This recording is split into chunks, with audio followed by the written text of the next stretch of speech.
안녕하세요. 우리 요절 말씀 로마서 13장 14절 같이 한번 읽읍시다. 시작. 오직 주 예수 그리스도로 옷 입고 정욕을 위하여 육신의 일을 도모하지 말라. 은혜로우신 아버지 하나님, 이 시간에 예배할 수 있도록 인도하셔서 감사합니다. 저희들도 건강하게 지켜주신 것을 감사합니다. 성령 하나님께서 이 시간 예배 가운데도 함께 하시고 우리 모두에게 필요한 말씀과 방향을 허락하여 주옵소서. 그리하여 하나님의 크신 뜻을 드러낼 수 있는 저희들 되도록 인도하여 주옵소서. 예수님의 이름으로 기도합니다. 아멘. 옛말에 옷이 날개다라는 말이 있어요. 영어로는 옷이 사람을 만든다. The clothes make the him, the man, 이런 표현이 있습니다. 어떤 옷을 입느냐에 따라서 그 사람이 달라 보인다는 뜻이겠죠. 예전에 대부분의 사람은 평소에는 편한 옷을 입다가도 주일 예배에 참석할 때면 정장을 입었죠. 옷은 그 사람의 정체성을 나타낼 뿐만 아니라 그날 그 사람이 무슨 일을 할 것인가를 보여줍니다. 우리는 평생 동안 믿음의 길을 가야 하는데 어떤 옷을 입어야 할까요? 첫째, 권세에 복종하라. 우리 1절을 다시 한번 읽어봅시다. 각 사람은 위에 있는 권세들에게 복종하라. 권세는 하나님으로부터 나지 않음이 없나니 모든 권세는 다 하나님께서 정하신 바라. 교회는 세상의 지도자에게 복종해야 합니다. 왜냐하면 하나님께서 주시지 않은 권세는 없기 때문입니다. 하나님께서 모든 권세자를 세우셨습니다. 권세를 가진 사람이 중요한 것이 아니라 그 권세를 세우신 하나님이 중요하기 때문이죠. 이 말씀이 로마 교회에 어떤 의미가 있을까요? 로마 교회는 당시 권세자로부터 직접적인 박해를 받았습니다. 그런데도 바울 사도를 통해서 하나님은 그 권세자에게 복종하기를 원합니다. 왜냐하면 하나님께서 그 권세자를 세우셨기 때문입니다. 그렇다고 해서 물론 모든 일에 무조건 순종하라는 말은 아니겠죠. 신앙 자체를 흔들면 당연히 저항해야 합니다. 그런 본질이 아닌 일상에서 필요한 세상 질서에 관해서는 원칙적으로 순종하기를 바라신 거죠. 오늘 우리는 어떻게 합니까? 우리도 성경의 렌즈로 지도자를 봐야 합니다. 우리가 세상 지도자에게 순종하는 것은 그가 가진 힘 때문이 아닙니다. 하나님께서 그 사람을, 우리의 정치 지도자를 세우셨다고 믿기 때문입니다. 하나님은 교회에서만 일하시지 않습니다. 하나님은 우리의 신자, 믿는 사람에게만 일하지 않습니다. 하나님은 세상 밖에서도 정치 지도자를 통해서도 일하십니다. 하나님께서 일하시지 않은 영역은 없습니다. 하나님은 모든 영역에서 일하십니다. 그것을 우리는 신학적인 말로는 영역 주권 사상이라고 표현합니다. A thought of a sphere sovereignty. 그러니까 우리의 하나님은 이곳에서 일하시고 저곳에서도 일하시고 우리가 사는 모든 곳에서 다 일하신다는 뜻입니다. 일부에서는 정부가 교회의 고유한 영역까지 간섭하고 있다라고 불평하기도 합니다. 그런 점이 보이기도 합니다. 그러나 우리는 원칙적으로 그 또한 하나님께서 크신 뜻 가운데서 하신다는 사실을 믿어야 합니다. 하나님은 정치 지도자를 세우셨고 그 사람을 통해서 일하시기 때문입니다. 그러므로 권세를 거스르면 어떻게 됩니까? 그 사람은 하나님의 명을 거스르는 겁니다. 따라서 하나님의 심판을 받습니다. 하지만 선한 일을 하는 사람은 다스리는 사람을 두려워하지 않습니다. 악한 일을 한 사람만 두려워해야겠죠? 다스리는 사람을 두려워하지 않으려면 좋은 일을 하면 됩니다. 하나님께서 다스리는 사람을 세운 목적은 무엇입니까? 4절은 말씀합니다. 그는 하나님의 사역자가 되어 내게 선을 베푸는 자니라. 그러나 네가 악을 행하거든 두려워하라. 그가 공연히 칼을 가지지 아니하였으니 곧 하나님의 사역자가 되어 악을 행하는 자에게 진노하심을 따라 보응하는 자니라. 세상의 지도자는 자기가 인정하든지 인정하지 않든지 하나님께서 세우신 하나님의 일꾼입니다. 하나님은 그 사람을 통해서 당신의 일을 하신다는 거죠. 특히 악한 일을 하는 사람들에게 분명한 공권력을 동원해서 제재를 가합니다. 그것은 곧 교회를 보호하기 위함입니다. 세상이 평안하고 세상이 질서가 있어야 하지만 교회 또한 보호를 받고 하나님께서 두신 뜻을 이룰 수 있기 때문입니다. 나라의 질서를 지키는 일이 곧 교회를 지키는 일입니다. 하나님은 교회도 세우셨지만 공권력도 세우셨습니다. 하나님은 교회를 통해서도 일하시지만 세상 지도를 통해서도 일하십니다. 교회가 하나님의 오른손이라면 나라는 왼손이라고 표현할 수 있겠죠. 그러므로 교회는 권세자에게 어떻게 해야 합니까? 5절을 읽읍시다. 시작. 그러므로 복종하지 아니할 수 없으니 진노 때문에 할 것이 아니라 양심을 따라 할 것이나. 교회는 권세자들이 가진 힘 때문에 억지로 순종하는 것이 아닙니다. 우리는 그들에게 순종을 하지만 우리의 양심에 따라서 순종합니다. 그것은 신앙의 양심을 말합니다. 그것은 본질은 무엇이고 비본질이 무엇인가를 우리가 스스로 판단해서 순종하라는 겁니다. 예를 들어서 우리의 신앙 자체에 대해서 흔드는 일이 있다면 그것은 신앙의 양심으로 볼 때 순종할 수 없는 것이죠. 그러나 일반 사회 질서를 유지하고 기본적인 것들을 감당해야 한다고 생각할 때는 우리는 신앙 양심에 그것에 순종할 수 있어야 한다는 겁니다. 당시 로마 교회는 세상의 질서에 대해서는 순종했습니다. 그러나 그들의 신앙의 핵심을 건드렸을 때 그들은 저항했습니다. 그들은 순종했습니다. 이것이 신앙 양심에 따라서 우리가 세상 권세에 순종하는 겁니다. 그러면 구체적으로 당시 로마 교회가 순종해야 할 일은 무엇입니까? 6절을 보십시오. 너희가 조세를 바치는 것도 이로 말미암으리라. 그들이 하나님의 일꾼이 되어 바로 이 일에 항상 힘쓰니라. 교회가 세금을 내는 것이야말로 하나님이 세우신 권세에 복종하는 겁니다. 권세자들은 그 일을 하도록 하나님으로부터 임명을 받았습니다. 세금을 내야 하지만 나라를 움직일 수 있고 나라가 움직여야 하지만 그 가운데서 교회가 일을 할 수 있기 때문입니다. 따라서 교회는 모든 사람에게 의무를 다해야 합니다. 세금을 내야 할 사람에게는 세금을 내고 관세를 내야 할 사람에게는 관세를 내야 합니다. 또 누군가를 존경해야 할 때는 존경해야 하고 누군가를 명예롭게 해야 할 때는 명예롭게 해야 합니다. 왜 그렇습니까? 우리는 하나님 나라에 속해 있습니다. 하나님의 아들, 딸입니다. 동시에 우리는 세상 나라에도 소속되어 있습니다. 즉 우리는 이중 국적자입니다. 따라서 우리는 책임도 감당해야겠죠. 특권도 있습니다. 그러나 또 감당해야 할 책임도 있는 겁니다. 세금을 내는 것은 나라에 대한 의무를 다하는 것이고 정치 지도자를 인정하는 겁니다. 그러나 아무리 해도 다할 수 없는 한 가지가 있는데 그것은 무엇입니까? 둘째, 그리스도로 옷 입어라. 8절을 읽읍시다. 시작. 피차 사랑의 빚 외에는 아무에게도 아무 빚도 지지 말라. 남을 사랑하는 자는 율법을 다 이루었느니라.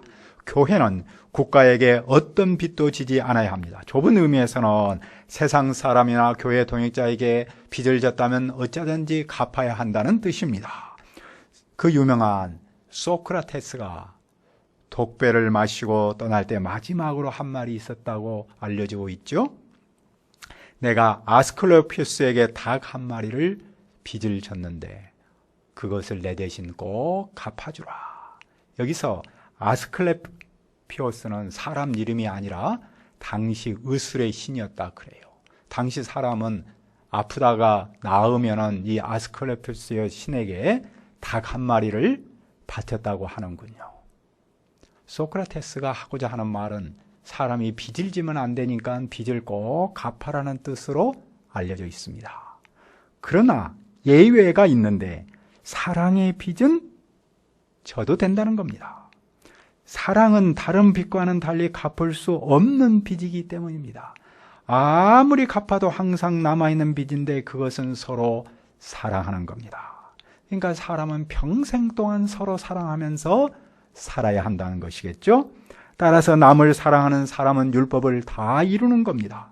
남을 사랑하는 사람은 누굽니까? 그것은 본문에서 볼 때는 권세자를 인정하는 겁니다. 권세자에게 순종하는 겁니다. 그리고 대사회적인 책임을 다하는 사람입니다.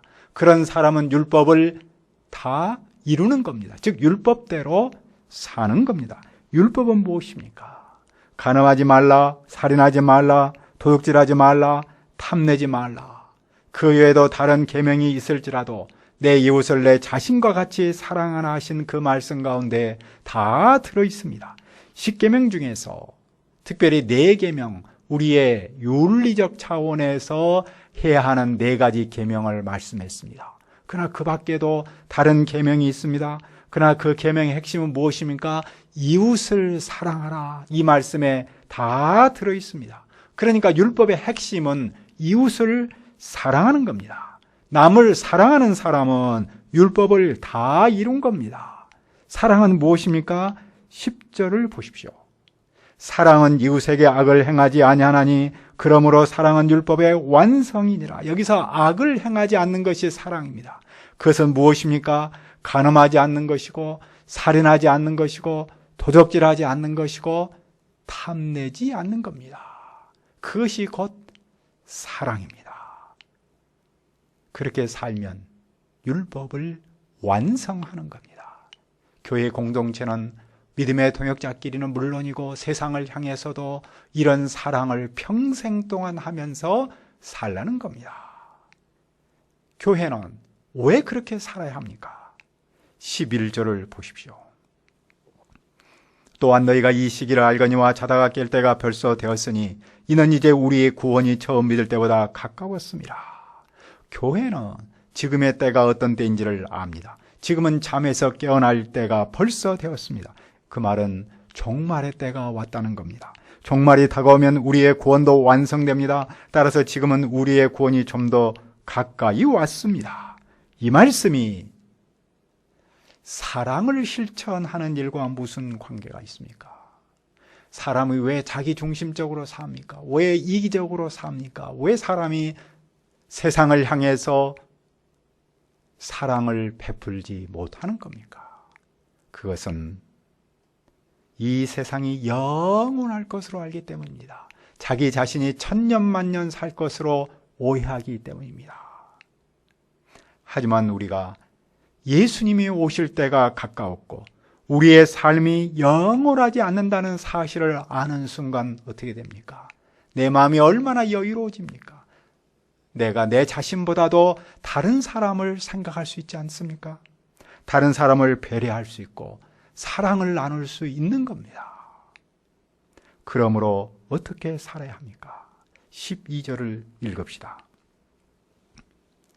시작. 밤이 깊고 낮이 가까웠으니 그러므로 우리가 어둠의 일을 벗고 빛의 갑옷을 입자. 이 세대를 밤이라고 표현한 것은 사탄이 활동하는 것을 전제합니다. 반면 낮이라는 표현은 그리스도의 온전한 다스림을 전제합니다. 그리스도는 세상의 빛입니다. 종말의 때가 가까웠으므로 어둠을 벗고 빛을 입어야 합니다. 교회조차도 밤의 시대를 살고 있으므로 어둠의 영향을 받습니다. 그렇다고 해서 교회가 어둠의 지배를 받아서는 안 됩니다. 어둠을 벗어버리고 빛을 입어야 합니다. 그런데 여기서 단순히 빛이라고 표현하지 않고 빛의 갑옷을 입어라라고 말하고 있습니다. 갑옷은 무엇입니까? 군인이 싸움터에 나가서 싸우기 위해서 입는 옷이지 않습니까? 그렇다면 교회는 싸워야 한다는 것을 전제하고 있습니다. 교회가 싸우기 위해서 전투복을 입으라는 겁니다. 교회는 무엇과 싸워야 합니까? 13절을 읽읍시다. 시작. 낮에와 같이 단정히 행하고 방탕하거나 술 취하지 말며 음란하거나 호색하지 말며 다투거나 시기하지 말고. 교회는 아직은 낮이 오진 않았지만 그러나 낮처럼 단정하게 행하라는 겁니다. 단정하게 행한다는 말은 예의 바르게 행동하는 겁니다. 그것은 무엇을 말합니까? 그것은 방탕하거나 술 취하지 않는 겁니다. 그것은 음란하거나 호색하지 않는 겁니다. 그것은 다투거나 시기하지 않는 겁니다. 다시 말하면 교회가 바로 이런 요소들과 싸우라는 겁니다. 싸움에서 이기려면 무엇을 해야 합니까? 13절은 14절은 말씀합니다. 오직 주 예수 그리스도로 옷 입고 정욕을 위하여 육신의 일을 도모하지 말라. 그러니까 빛의 갑옷을 입는다는 말이나 그리스도로 옷 입는다는 말이나 같은 말입니다. 그리스도로 옷 입는다는 말은 당연히 그리스도를 따르는 것이거든요. 그리스도를 본받는 것이면서 그리스도를 의지하는 것이겠죠. 우리가 싸움에서 이기려면 그리스도를 의지하고 그리스도를 따르면 되는 것이죠. 그 말은 다르게 말하면 정욕을 위해서 육신의 일을 꾀하지 않는 겁니다. 교회가 육신을 위해서 어떤 생각도 하지 않고 그리스도로 옷을 입으면 싸움에서 이길 수 있다는 겁니다. 여기서 볼 때 교회는 끊임없이 싸우는 공동체라는 사실을 알 수 있지 않습니까? 교회는 끊임없이 싸워야 합니다. 육신을 위한 일과 싸워야 합니다. 육신을 따르지 않고 그리스도로 옷 입고자 싸워야 합니다. 한 번만 싸우는 것이 아니라 계속해서 싸워야 하는 것이죠. 믿음의 결단을 한 사람일지라도 이미 로마 교회에 들어와 있는 교회 공동체일지라도 그들은 또 싸우고 싸워야 한다는 겁니다. 왜냐하면 세상에 악하고 또한 우리의 육신이 연약하고 죄악되기 때문이죠. 육신의 옷을 입으면 육신의 열매를 맺고 그리스도의 옷을 입으면 생명의 열매를 맺습니다. 그리스도로 옷 입으면 육신의 싸움에서 이길 수 있습니다. 유명한 교회의 지도자이고 또한 교회의 생명력을 불어넣었던 그 유명한 어거스틴을 기억합니다. 그는 어린 시절에 마니교라는 데에 이렇게 소속되었습니다. 마니교는 육적인 것은 악하고 영적인 것만 선하다. 이것을 이제 이원론이라고 부르는데 거기에 빠졌습니다. 그 말은 무슨 말이냐면 우리의 육신적인 정욕적인 것을 다 정당화하고 합리화했습니다. 그래서 마음대로 살아도 전혀 죄의식을 느끼지 않도록 했습니다.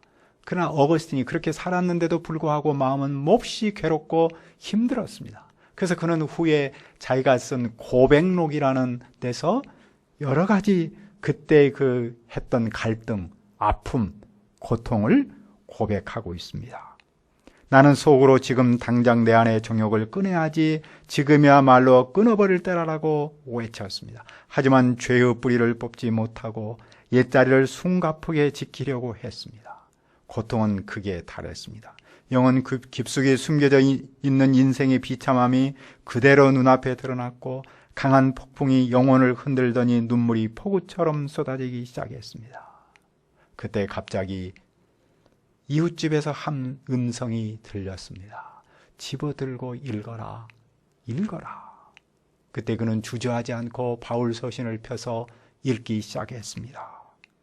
낮에와 같이 단정히 행하고 방탕과 술 취하지 말며 음란과 호색하지 말며 쟁투와 시기하지 말고 오직 주 예수 그리스도로 옷 입고 정욕을 위하여 육신의 일을 도모하지 말라. 나는 더 이상 읽지 않았습니다. 읽을 필요가 없었습니다. 이 말씀이 확신의 빛이 되어서 내 마음의 모든 어둠에 비추고 어둠을 쫓아냈기 때문입니다. 그는 마침내 그리스도로 옷을 입은 겁니다. 그리고 육신과 싸웠고 이겼습니다. 그래서 그는 그렇게 고백하지요. 탕자였던 내가 성자가 되었다. 그러면 권세에 순종하라는 말과 그리스도로 옷 입으라는 말에는 어떤 관계가 있습니까? 교회는 외적으로는 세상의 권세에 순종해야 합니다. 내적으로는 그리스도를 닮아야 합니다.